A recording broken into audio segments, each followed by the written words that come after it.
Shall we start? Ibu Sri Mulyani, terima kasih atas waktunya untuk Rappler Indonesia. Wawancara ini adalah dalam rangka 10 tahun peringatan tsunami di Sumatera, yaitu Aceh dan Nias. Ya. Saya ingat pertama kali pada tanggal 27 Desember tahun 2004, Ibu Sri Mulyani bersama Wakil Presiden Yusuf Kala pada saat itu, Ibu Menteri Keuangan, mendarat di Banda Aceh, menjadi salah satu dari orang luar Aceh yang pertama yang melihat bagaimana dahsyatnya dampak dari bencana tersebut. Saya ingin tahu bagaimana pada saat itu. Belum pernah rasanya saya tahu Ibu bicara dengan media. Apa yang Ibu rasakan pada saat itu melihat bencana yang begitu dahsyat? Iya. Situasinya sangat tentu saja mendadak. Itu hampir akhir tahun seperti diketahui. Presiden Yudhoyono waktu itu sedang ada di daerah Papua untuk bertahun baru rencananya di sana, sehingga yang ada di Jakarta menjelang akhir tahun mungkin hanya beberapa menteri. Waktu terjadi tsunami diputuskan untuk segera ke lokasi. Kita harus menjemput Menteri Kesehatan waktu itu di Sumatera bagian barat, kalau tidak salah beliau sedang tugas di sana. Sehingga kita termasuk yang pertama kali hadir pada hari kedua. Kalau dari sisi impresi, ya kita belum pernah melihat suatu bencana yang sedemikian sangat secara fisik, secara kemanusiaan itu betul-betul di luar bayangan. Mungkin saya sebagai menteri yang baru saya belum Menteri Keuangan sebetulnya, saya sebagai Menteri Bappenas waktu itu baru 3 bulan bahkan jadi menteri, karena mulai dari Oktober menghadapi bencana. Kita lihat tidak hanya masalah fisik karena air masih di mana-mana, tapi korban manusia yang kita tahu mencapai hampir 200.000 orang meninggal. Kita lihat begitu banyaknya mayat yang bergelimpangan di mana-mana, even di depan kantor gubernur yang waktu itu juga mungkin masih bisa berfungsi, tapi mungkin sangat sedikit. Kita mencoba untuk keluar dari kantor gubernur, dan waktu itu mungkin yang saya sesali kenapa saya tidak punya cukup permen karena banyak sekali anak-anak yang sudah lebih dari 24 jam mereka tidak makan, dan air bersih kebutuhan sangat besar, sehingga dibutuhkan betul-betul at that time is to rescue people yang dalam situasi sangat disoriented. It's very big. Jadi big disaster. Yang terasa pada saat itu Ibu sebagai orang biasa, manusia biasa melihat bencana, lalu role sebagai pejabat pemerintah juga yang terpikir pada saat itu sebagai Ketua Bappenas, Menteri Negara Ketua Bappenas. Jadi ada 2 role pada saat itu, Ibu. Betul. Nah, bagaimana itu pada saat itu yang langsung terpikir tuh apa? Saya rasa emergency. Pertama adalah masalah emergency. Jadi bagaimana kita mengurangi korban, karena pada saat itu sebetulnya mengurangi jumlah korban akan sangat tergantung dari berapa banyak orang yang dalam posisi sudah terkena entah kena banjir, air bah, tidak makan, terkena diare, banyak yang secara fisik juga terluka. Jadi secara emergency try to minimize the number of korban-korban itu melalui apa yang disebut operasi emergency kemanusiaan. Saya lihat PMI waktu itu teman-teman yang betul-betul connection nggak bisa karena kita handphone tidak bisa jalan, hanya satellite phone, dan itu hanya beberapa yang dimiliki dan kita mobilize menggunakan itu. Makanan kita cari tempat toko-toko yang masih ada dan tidak terkena banjir, dibuka secara paksa untuk bisa. Jadi semuanya memang tujuannya adalah untuk meletakkan logistik, terutama untuk makanan, air bersih kepada para korban untuk bisa mengurangi. Dan mulai dilakukan mungkin pada minggu pertama adalah pembersihan untuk dari mayat-mayat, even diskusi mengenai bagaimana menguburkan mayat secara bersama, karena umat Islam kita semua tahu Aceh inginnya secara proper dalam penanganan dan penguburan, sehingga dibutuhkan fatwa bagaimana mengubur secara bersama tanpa dimandikan. Hal seperti itu merupakan sesuatu yang delicate. Pada tahap selanjutnya tentu saja berpikir bagaimana membangun kembali masyarakatnya. Dan saya sebagai Ketua Bappenas merupakan orang yang sangat terlibat banyak, karena pemikiran waktu itu bagaimana membangun kembali, keinginan untuk membantu begitu berlimpah. Dan Presiden Yudhoyono waktu itu menginginkan supaya reputasi, biasanya bantuan dikorupsi, jadi kita bagaimana membuat sistem untuk tidak menimbulkan skandal dari niat kemanusiaan yang begitu baik dari seluruh dunia internasional. Bagaimana mengoptimalkan dan mengkoordinasikan. Sehingga di Bappenas kita membuat blueprint-nya, kita konsultasi dengan masyarakat, banyak sekali hal yang sangat kontensius, sangat tegang, sangat menekan, karena banyak masyarakat yang masih trauma dengan bencana itu, kehilangan sanak saudara, pemikiran mengenai bagaimana membangun society masyarakat kembali yang bisa mengambil pelajaran dari bencana itu dan move on with their life, dan bahkan bisa membuat society yang lebih stronger. Desain dari community development, karena banyak yang ingin membangun sendiri-sendiri desa-desa dan masing-masing punya standar yang berbeda yang bisa menimbulkan another social tension. Bagaimana menangani anak-anak yatim, membuat tempat sekolah sementara supaya mereka tidak terus-menerus trauma. Saya lihat banyak sekali yang punya niat baik dari NGO sampai private sector. Ada juga hikmahnya karena GAM kemudian bersedia untuk melakukan negosiasi. Jadi saya rasa banyak sekali yang bisa dipelajari dari episode itu. Itu adalah sebuah bencana yang banyak yang mengatakan yang terbesar dalam 50 tahun terakhir buat semua orang yang ikut kemudian ikut serta dalam proses tanggap darurat dan kemudian proses membangun kembali.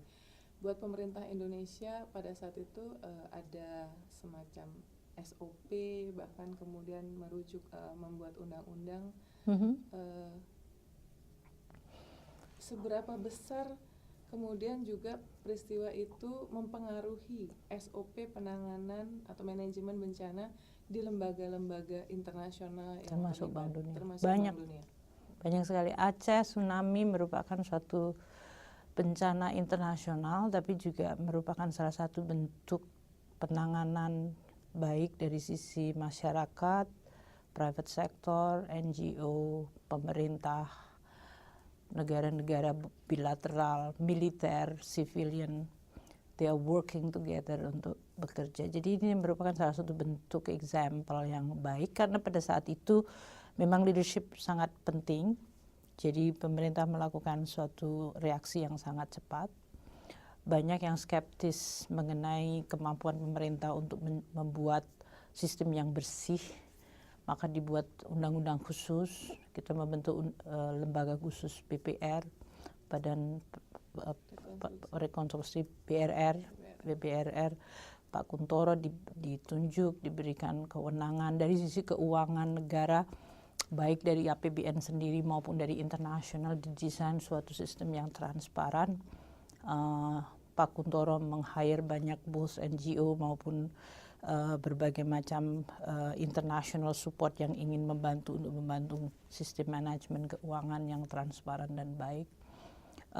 Desain untuk membangun kembalinya dengan konsultasi masyarakat merupakan salah satu contoh di dunia sekarang. Aceh tsunami disaster risk management termasuk among the very important lesson learned. Saya tahu karena saya waktu di World Bank, saya visited Haiti, dan waktu itu Haiti juga ada earthquake. Kita sendiri sesudah itu ada Yogyakarta dan Jawa Tengah mengalami earthquake yang kemudian membutuhkan juga disaster risk management yang sangat cepat.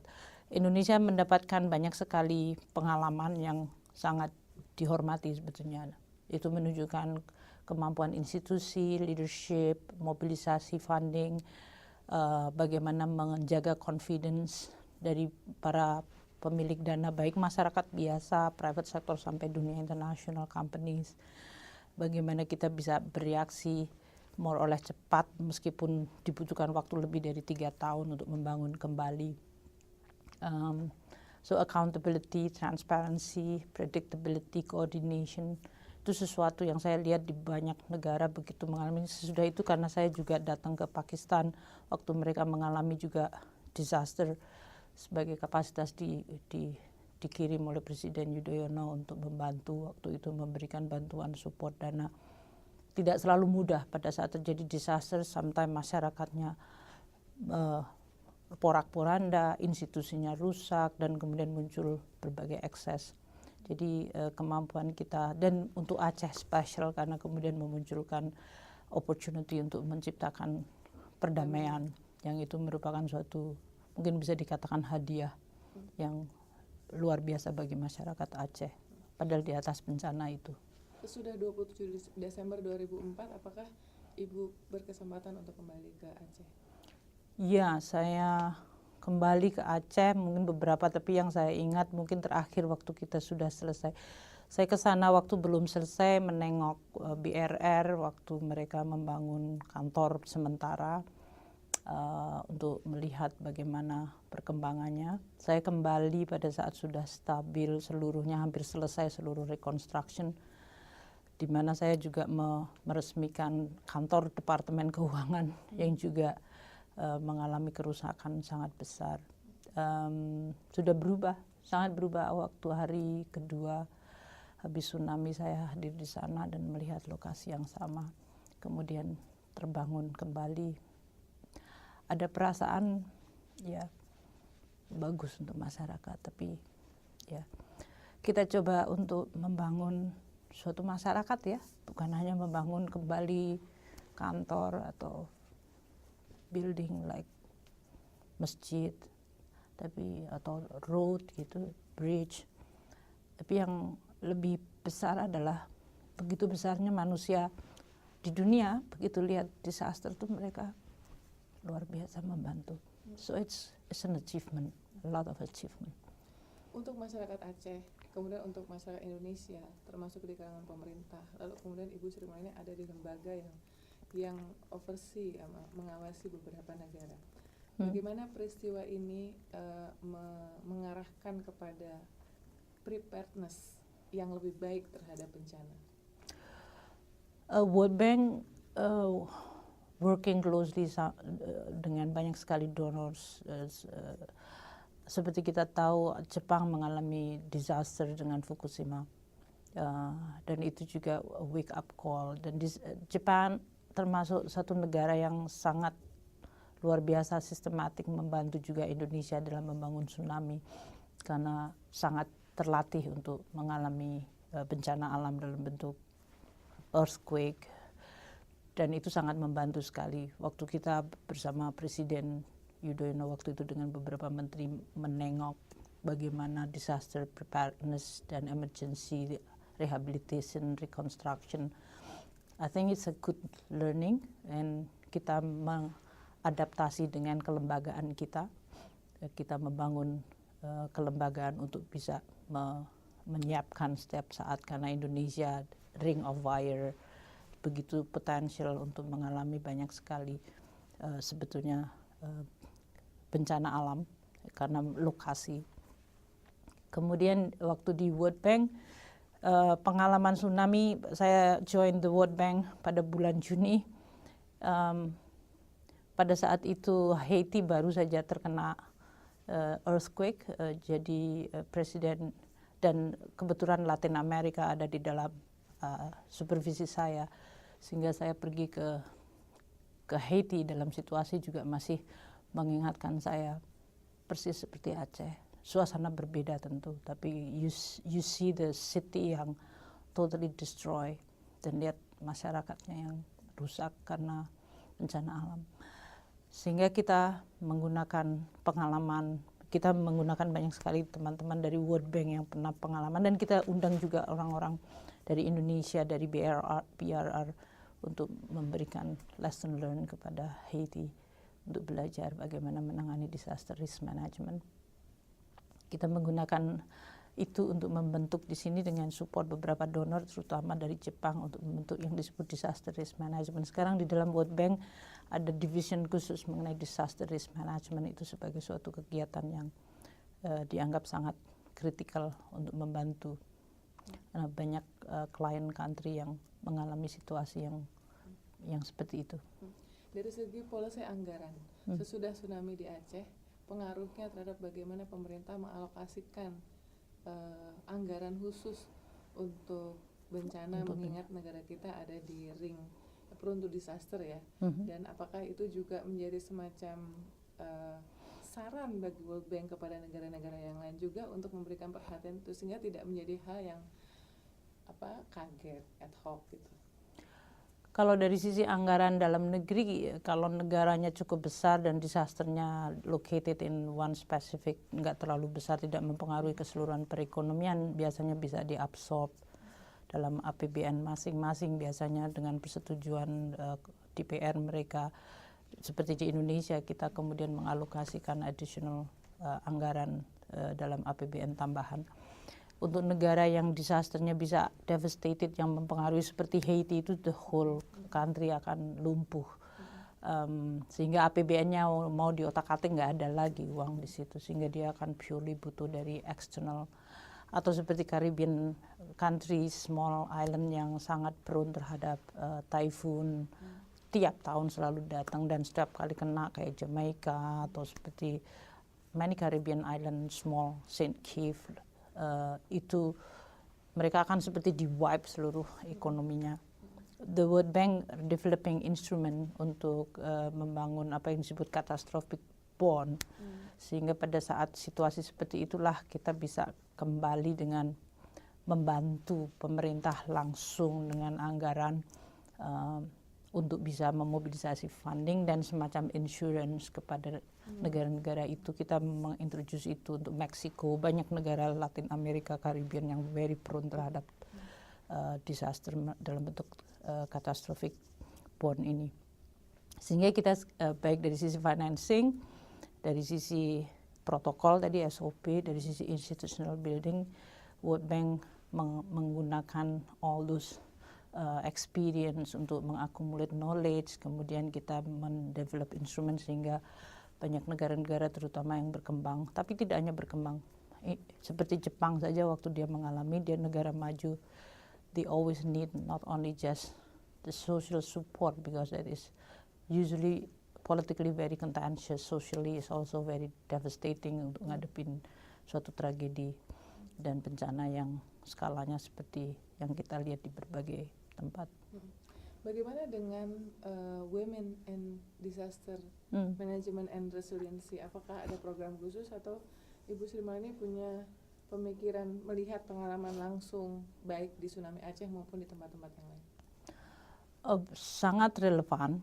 Untuk Aceh itu terutama juga sangat relevan karena kita tahu ternyata banyak perempuan yang tidak boleh atau tidak memiliki land titling. Jadi waktu kita mau membangun kembali, banyak terutama janda-janda yang kemudian mengalami constraint untuk bisa mendapatkan hak untuk mengelola atau memiliki propertinya mereka. Kita membuat mengintroduce program khusus itu untuk Aceh, dan kemudian terutama untuk menangani orphan, yatim piatu, pendidikan. Jadi you design rebuilding based on the gender perspective, dari sisi itu menjadi sangat penting karena it's different. Kalau kita membangun hanya tidak sensitif terhadap kebutuhan dimensi perempuan, apakah itu dari sisi beban ekonomi, kebutuhan sosial, education for their children, kita perlu membangun kembali dengan suatu dimensi pembangunan atau membangun kembali society itu dengan suatu langkah yang jelas untuk memihak atau dalam hal ini untuk recognize the need of the woman yang kadang-kadang sering dimarginalize secara intention atau unintentionally atau secara sengaja atau tidak sengaja dari suatu desain pembangunan yang sangat tidak gender friendly, terutama untuk perempuan dan untuk anak. Jadi World Bank menggunakan ini juga ini salah satu bentuk theme di World Bank di mana dalam mendesain suatu pembangunan gender dimension itu menjadi salah satu bentuk yang luar biasa harus diperhatikan. Apakah mendesain jalan, apakah mendesain transport system, itu penting. Perkembangan ke sini penanganan bencana itu juga sekarang mulai melibatkan teknologi. Bagaimana teknologi bisa dimanfaatkan untuk preparedness dan juga untuk membangun kepedulian dari masyarakat. Bagaimana World Bank melihat ini? Itu luar biasa besar dari peranannya, entah itu dari sisi upamanya membangun sistem dengan accountability, dengan adanya teknologi mobile phone, kita bisa membuat tracking apakah suatu distribusi dari mulai makanan, medicine, sampai kepada pembangunan, apakah itu di-deliver sesuai dengan yang dijanjikan, itu bisa dilakukan accountability dengan bantuan teknologi. It's becoming very cheap dan visible untuk melakukan. Sekarang ada geomapping, jadi kalau kita membangun apakah betul lokasi pasar, sekolah, jalan raya, fasilitas umum terbangun di tempat yang memang diinginkan dan dalam bentuk yang seperti yang diinginkan, itu dengan geomapping kita dapatkan. Dari sisi I think other technology, kalau dari sisi construction kita juga cukup banyak construction company yang bisa membangun secara jauh lebih efisien untuk bisa membuat lebih cepat untuk reconstruction. Jadi peranan teknologi luar biasa besar dari sisi itu. Waktu Indonesia mengalami tsunami, mereka yang bisa penetrate ke tempat-tempat yang sulit biasanya adalah helikopter yang bisa turun atau pesawat yang bisa turun secara vertikal. Banyak sekali mission military yang untuk non-military operation, untuk humanitarian yang sangat-sangat membantu. So it's really a huge collaboration of technology, society, masalah kemanusiaan, filantropi, tapi juga professionalism, institutional building. Yang terakhir, khusus dari one question. Okay. Pengalaman waktu penanganan Topan Haiyan yang di Filipina, kemudian mereka mengintrodusir dan melihat perlunya social protection dalam proses rebuilding, kemudian recovery. Bagaimana Ibu Sri Mulyani melihat ini? World Bank juga among the first to support the Philippine government untuk Haiyan sesudah terjadi topan, sama tipikal dengan negara-negara di Caribbean. Dari sisi social protection atau masyarakat seperti di Aceh, is a community based dan strengthening atau rebuilding their confidence atau rebuilding their social fabric yang sudah rusak karena tersapu oleh bencana is part of it.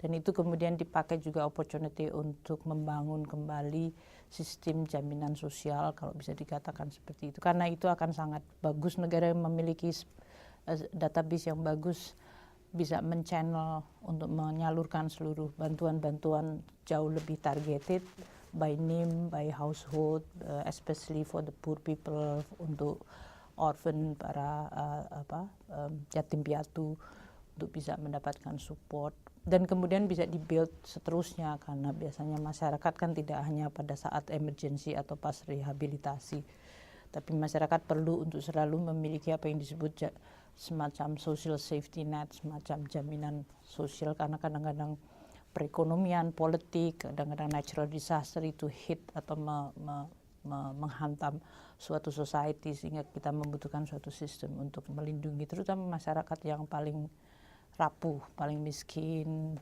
orang-orang tua, anak-anak kecil yang biasanya perlu untuk mendapatkan perhatian lebih. Tapi itu adalah salah satu bentuk program World Bank waktu kita menghadapi apakah natural disaster, food insecurity seperti di Afrika. Kita melakukan banyak sekali a massive social protection system untuk dibangun supaya masyarakat miskin nggak selalu langsung jatuh dan menjadi luar biasa terkena bencana berkali-kali dari kemiskinan, dari shock. So food security is very important. Social protection kita desain dalam bentuk desain keseluruhan dari social aspek, economic aspek, ketahanan pangan.